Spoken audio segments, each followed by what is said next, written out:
கோஸ் கொட்டிக்கலாம். இதில் கேரட் ஒன்று போட்டிருக்கேன், சீவி வச்சுருக்கேன். கோஸு சீவி போட்டிருக்கேன். உருளைக்கிழங்கு சீவி வச்சுருக்கேன். ஒரு உருளைக்கிழங்கு, ஒரு கேரட்டு, ஒரு 50 கிராம் கோஸ், ஒரு 4 பீன்ஸு கட் பண்ணி பொடிசாக வச்சுருக்கேன், அது போட்டுக்கலாம்.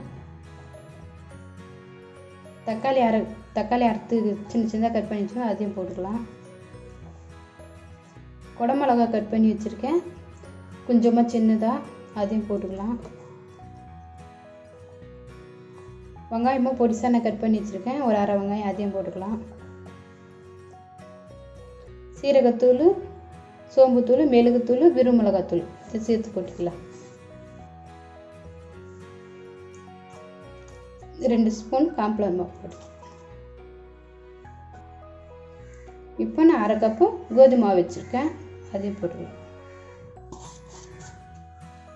நீங்கள் கோதுமை மாவு போனால் போட்டுக்கலாம், மைதா மாவு போட்டுக்கலாம், கேழ்வரகு மாவு இருந்தாலும் அதுவும் போட்டுக்கலாம். கொஞ்சமாக உப்பு போட்டுக்கிறேன், 1 ஸ்பூன் அளவுக்கு. எல்லாம் மிக்ஸ் பண்ணிடலாம். இதை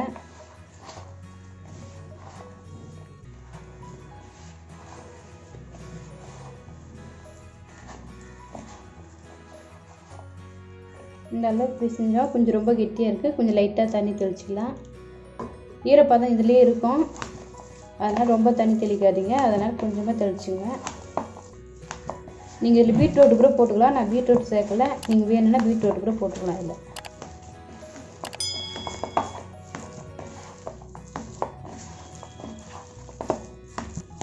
இப்போ இது ரெடி ஆகிடுச்சு. வாங்க இப்போ நாங்கள் எப்படி செய்யுதுன்னு பார்க்கலாம்.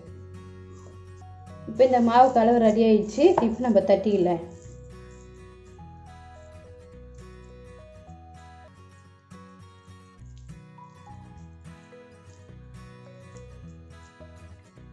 தட்டி வச்சுங்க, அப்புறம் தோசை கல்லில் வைக்கும்போது நம்ம நல்லா தட்டி இந்த மாதிரி தட்டி எடுத்துங்க கையிலேயே. இப்போ நம்ம தோசைக்கல் வைக்க சொல்ல சரி பண்ணிக்கலாம் நல்லா. இப்போ தோசைக்கல் காஞ்சிச்சு,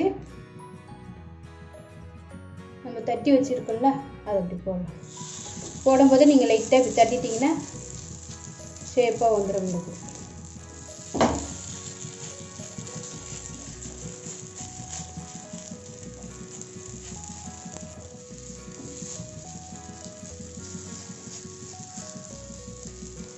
கொஞ்சம் மீடியமான தீயிலே வச்சுங்க.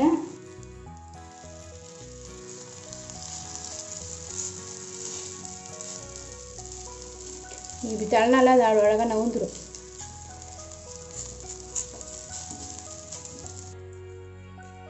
லைட்டாக எண்ணெய் விட்டுங்க.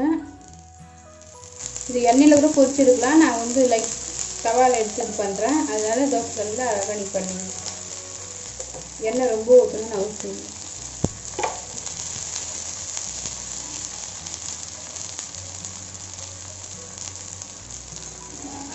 இப்போ திருப்பி போட்டுருங்க. திருப்பி போடும்போது இதை இது பண்ணிடுங்க.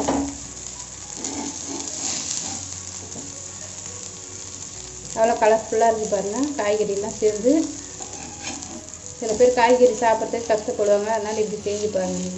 ஈவினிங் பசங்க ஸ்கூல் விட்டு வந்ததே ரொம்ப கஷ்டப்படுவாங்க, களைப்பாக தேவைப்படுதுன்னுவாங்க. அப்போ இதுமாரி செஞ்சு கொடுத்தா ஈஸியாக சாப்பிடுவாங்க, ஸ்நாக்ஸ் மாரி சாப்பிடுவாங்க. நம்ம காய்கறியே செஞ்சால் யாரும் சாப்பிட மாட்டாங்க விரும்பி. பாருங்கள் எவ்வளோ கலர்ஃபுல்லாக வந்துருக்கு.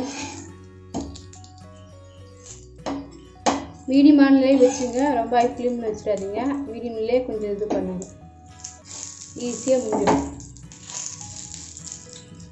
இப்போ மறுபடியும் திருப்பி போட்டுங்க.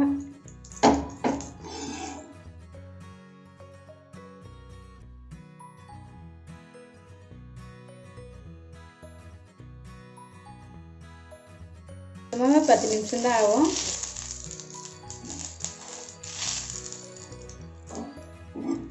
நீங்கள் எந்த மாவுனாலும் சேர்த்துக்கலாம். இதில் கேழ்வரகு மாவு, மைதா மாவு எது வேணாலும் சேர்த்துக்கலாம்.